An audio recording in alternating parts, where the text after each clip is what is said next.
October 12, 2024. Alma Tunnel, Paris, 3:47 a.m. Construction worker Jean-Pierre Moreau's sledgehammer broke through what should have been a solid concrete wall. Instead, it revealed a hidden chamber that had been sealed since August 31, 1997, the night Princess Diana died, just meters away. Inside that chamber, covered in dust and darkness, sat a metal briefcase with a royal seal. When French police opened it 6 hours later, they found surveillance footage, classified documents, and a handwritten note from Diana herself, dated August 30th, 1997. If you're reading this, they succeeded, but I made sure the truth wouldn't die with me. But the most shocking item wasn't a document or photo. It was an SD card containing 47 minutes of tunnel security footage that was supposed to have been destroyed 27 years ago. Jean-Pierre stood in the narrow space behind the tunnel wall, his phone's flashlight trembling in his hand. He had been working night shifts on the Alma Tunnel restoration for 3 weeks, but nothing prepared him for this moment. The chamber was small, maybe 2 meters square, and deliberately constructed. Someone had built this room on purpose. In the center, on a concrete pedestal, sat a metal briefcase covered in dust. The royal crest on top was unmistakable, the British royal family's seal. His hands shook as he dialed. "Police, I found something in the Alma Tunnel, a hidden room. There's a briefcase with the British royal seal." The dispatcher sounded skeptical. "Sir, is this a prank? I'm standing in front of it right now. Please, just come." By 9:30 a.m., Captain Philippe Dubois of the Police Nationale stood in the evidence room, staring at the briefcase on a metal table. "We need to be careful here," he told his team. "If this is what I think it is, we're about to open something that could shake the entire world." A forensic specialist examined the case. 3 different locks. Whoever sealed this wanted it to stay sealed for a very long time, or they wanted to make sure it would only be opened when the time was right, Dubois replied. "Open it." The locks clicked open. Inside, protected by waterproof packaging, 6 VHS tapes and 1 SD card, each labeled with times from August 31st, 1997, a thick folder stamped Classified 96, Operation Tunnel, a leather notebook with Diana's monogram, a list of 9 names marked paparazzi, 2 death certificates, a voice recorder, and a sealed envelope marked open on August 31st, 2025. On top of everything, a letter in elegant handwriting. Dubois lifted it carefully and began to read aloud.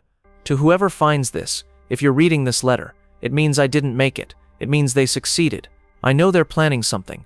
I've known for weeks. Tomorrow Dottie and I are going to dinner. We'll drive through the Alma Tunnel, and I think that's where they plan to end it.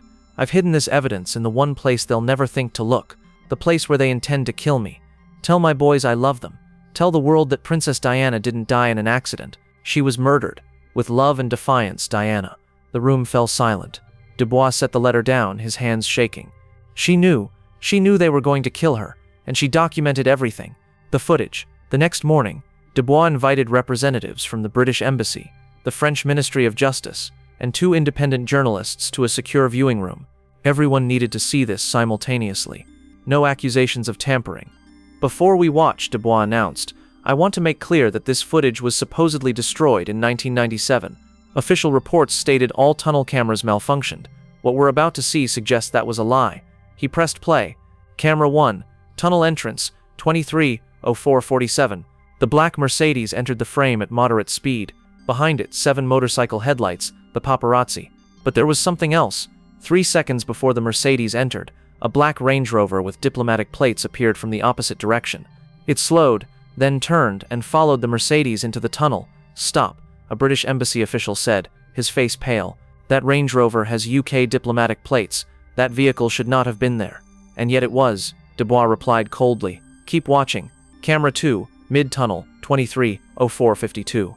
The Mercedes traveled at approximately 105 kilometers per hour, fast, but not the 190 kilometers/h official reports claimed. Henri Paul appeared focused and in control.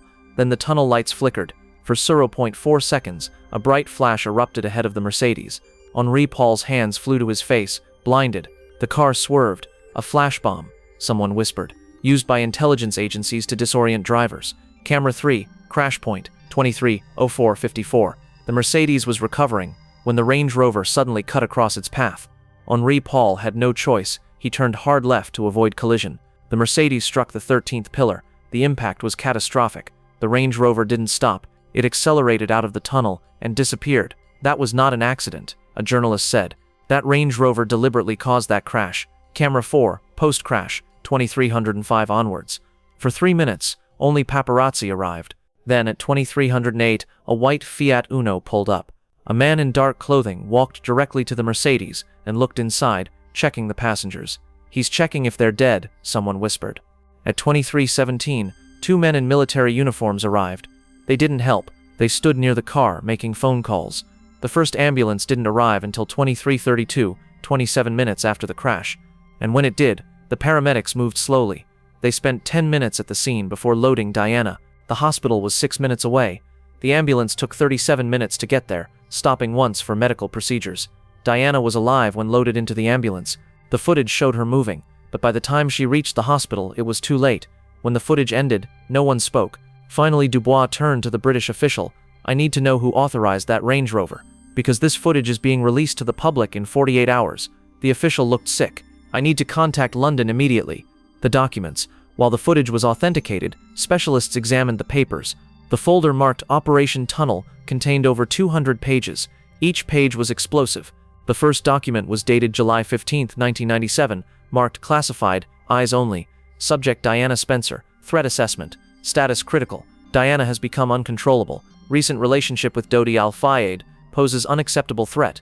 Intelligence suggests Diana plans to marry Dodi, move to Paris permanently, and write tell-all book about royal family. Recommendation: activate Protocol Windsor, Paris Protocol. Timeline: August 1997. Method: vehicular accident. Intoxicated driver narrative. Location: Paris preferred. 3 signatures at the bottom, 2 redacted, 1 partially visible. Fellows: the second document detailed Henry Paul's recruitment. He'd been working for MI6 since 1992, receiving £2,000 monthly. Codename: Pivot. His final assignment: ensure an accident in Alma Tunnel. Final payment: £150,000 to his family. The third document listed 9 paparazzi photographers, all given anonymous tips about Diana's movements. 7 arrived at the tunnel as planned. 2 expressed concerns and pulled back. Those 2 were found dead within weeks. 1 burned in his car, 1 from an overdose. Both ruled suicides. The fourth document made Dubois feel sick. It detailed the ambulance delay. Subject must not reach hospital alive, it read. Payment schedule: $50,000 to emergency dispatch, $75,000 to ambulance operative, $500,000 hospital administrator, Thierry Orban. A note was attached. Orban found dead January 3, 1998. Official cause: suicide. They paid him £500,000, Dubois said quietly, and then killed him anyway. August 15, 1997. I can feel them watching me. Dodi thinks I'm paranoid, but I know surveillance. I've lived in a palace for 15 years. This isn't protection. This is hunting. August 20th. I received a phone call today. Unknown number. British accent. Professional. Princess, stay away from Paris at the end of the month. Specifically, stay away from the Alma Tunnel. I asked who he was. He said, someone who still has a conscience. Then he hung up. August 25th, 1997. I've been researching the Alma Tunnel. Long enclosed space. Concrete pillars. No escape routes. Perfect for an accident?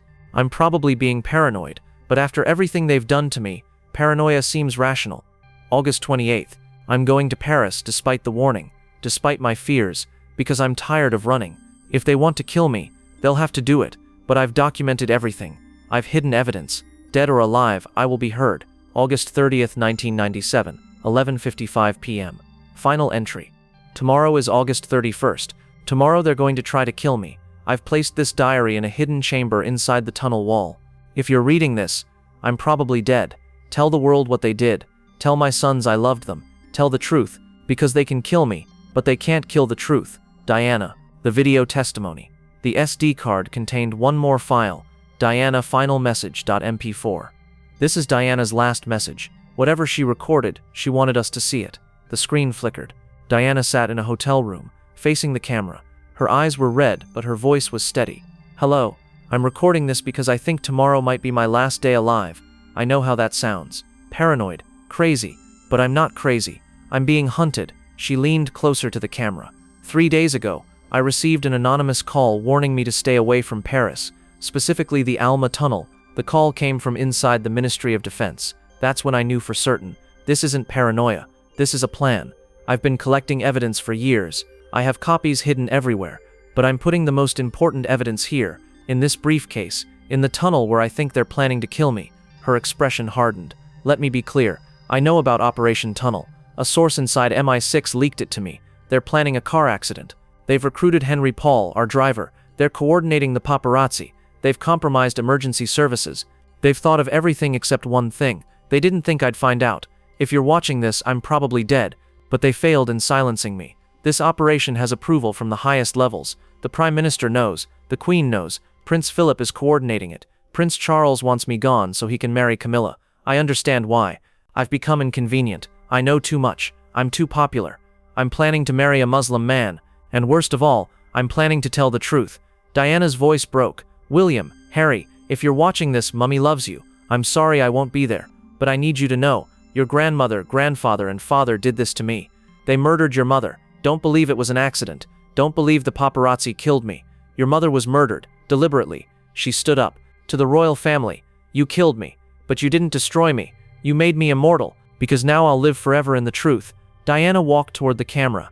"Goodbye, world. Thank you for loving me. Some stories have happy endings. Mine doesn't. But it has a true ending. And truth is the happiest ending of all." The screen went black. The room was silent except for the sound of crying.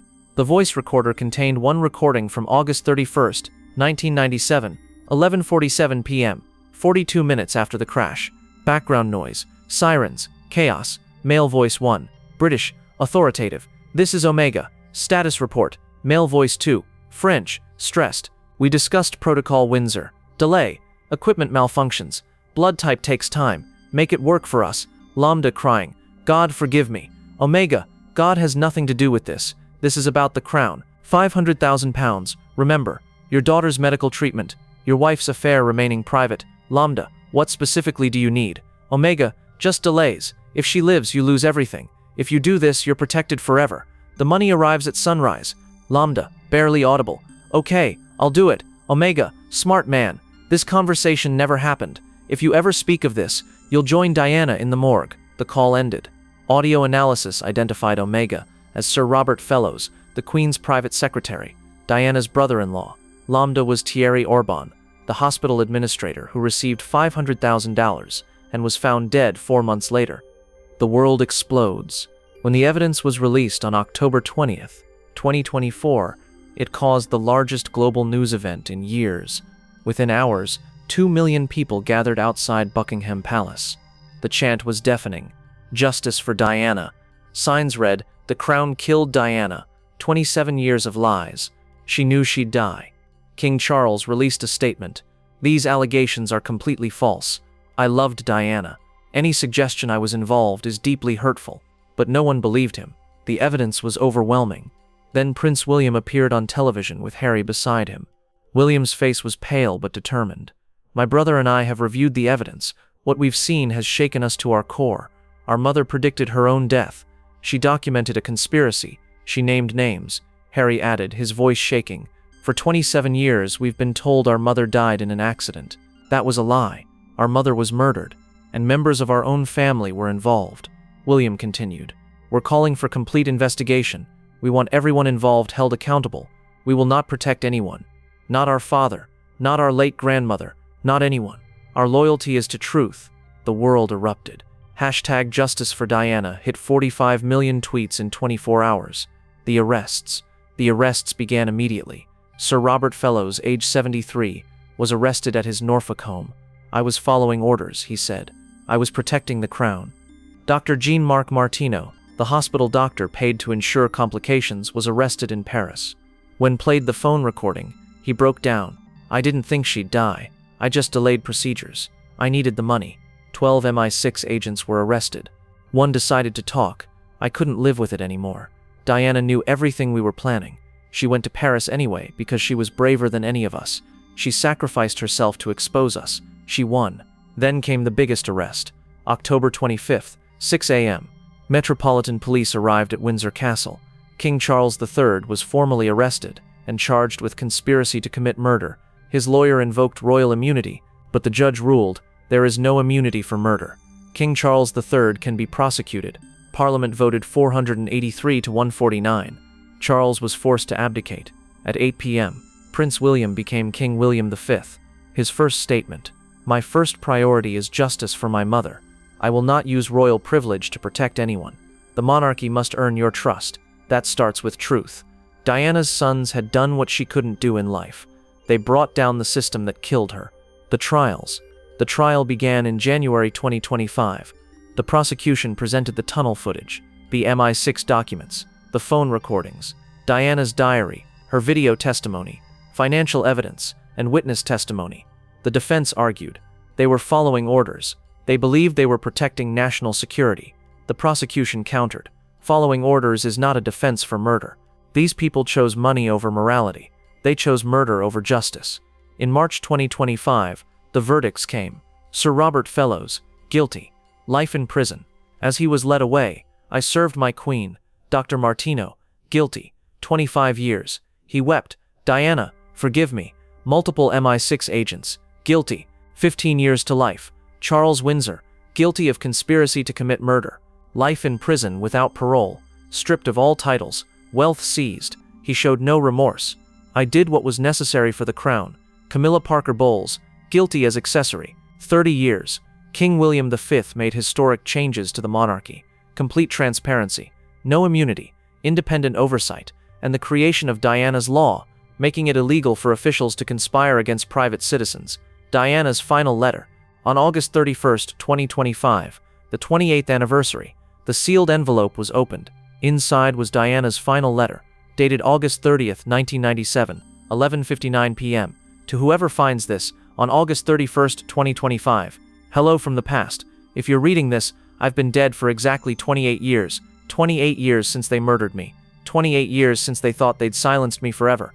But you can kill a person, you can't kill the truth. Thank you. Thank you for not giving up. Thank you for finding my evidence. Thank you for telling my story. Thank you for getting justice. I hope by now the people who killed me are in prison. I hope my sons know the truth. I hope the world understands what really happened. I didn't die because I was reckless. I died because I was rebellious. I didn't die because I was stupid. I died because I was brave. I didn't die because I was weak. I died because I was too strong. The royal family couldn't survive me telling the truth, so they killed me. But truth is immortal. I made sure of that.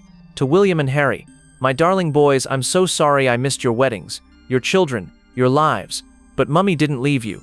Mummy was taken from you, by your grandmother, grandfather, and father. They murdered me because I wouldn't stay quiet, and I don't regret it.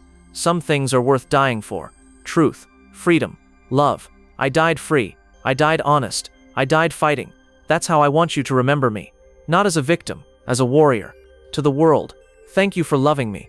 Thank you for letting me be human. By killing me, they made me immortal. Alive, I was a nuisance. Dead, I became a saint. They thought death would silence me. Instead, death gave me the loudest voice I ever had. So to the royal family, you lost. You killed me. But I won. Because truth won. Justice won. Love won. Some fairy tales have happy endings. Mine doesn't. But mine has something better. A true ending. And truth is the happiest ending of all. With love from beyond the grave. Diana. P.S. Charles, I forgive you. Not because you deserve it, but because I deserve peace. Was Camilla worth my life? Was it worth William and Harry losing their mother? I hope the guilt destroys you. P.P.S. To my sons, I loved you more than life itself. Literally. By documenting everything, I made sure you'd know the truth. Mummy died fighting. I hope that makes you proud. Be brave. Be honest. Be free. I love you. Always. Forever. Beyond death. Mummy XXX. Epilogue. The Memorial. On August 31st, 2025, 5 million people attended a memorial in the Alma Tunnel. 2 billion watched worldwide. King William V and Prince Harry stood together, reading their mother's words. Both were crying openly. William addressed the crowd. My mother died here 28 years ago. She was murdered, but she made sure the truth would survive. She turned her assassination into evidence. She turned her death into justice. Harry continued. They killed her body, but they couldn't kill her spirit. They couldn't kill her truth. They couldn't kill her love. Together, they unveiled a memorial on the 13th pillar, in memory of Diana, Princess of Wales, 1961, Chwan 1997. She died here fighting for truth. She lives forever in our hearts. She won. Some crowns are made of gold. Diana's crown is made of truth, and truth is eternal. Below, Diana's final words. You can kill a person, but you can't kill the truth. The crowd was silent for 1 minute. Then someone started clapping. Within seconds, 5 million people were applauding for 10 minutes straight. Diana's spirit had returned, and she was being celebrated, not mourned, celebrated, because she had won. She was murdered by the British royal family because she threatened to expose their secrets. But Diana had the last word. She documented everything. She hid evidence in the one place they'd never look. She recorded her testimony. She predicted her death. She planned her justice. 27 years later, that evidence destroyed the institution that killed her. Charles is in prison. Camilla is in prison. The monarchy is reformed. The truth is known. Diana won. Some victories take decades. Some justice requires patience. Some truths must wait. But they always arrive. Because you can kill a person, but you can never kill the truth. And Diana's truth was powerful enough to bring down a kingdom. What do you think? Was Princess Diana murdered? The evidence suggests yes. For 27 years, the world believed she died in a tragic accident. But she knew the truth. She documented the truth. And she made sure that one day we would all know the truth. Princess Diana didn't die because she was reckless. She died because she was brave. She died because she refused to stay silent. She died because she fought back. And in death, she won. Rest in power, Princess Diana. You fought. You won. You're free. In memory of Diana, Princess of Wales, 1961 to 1997.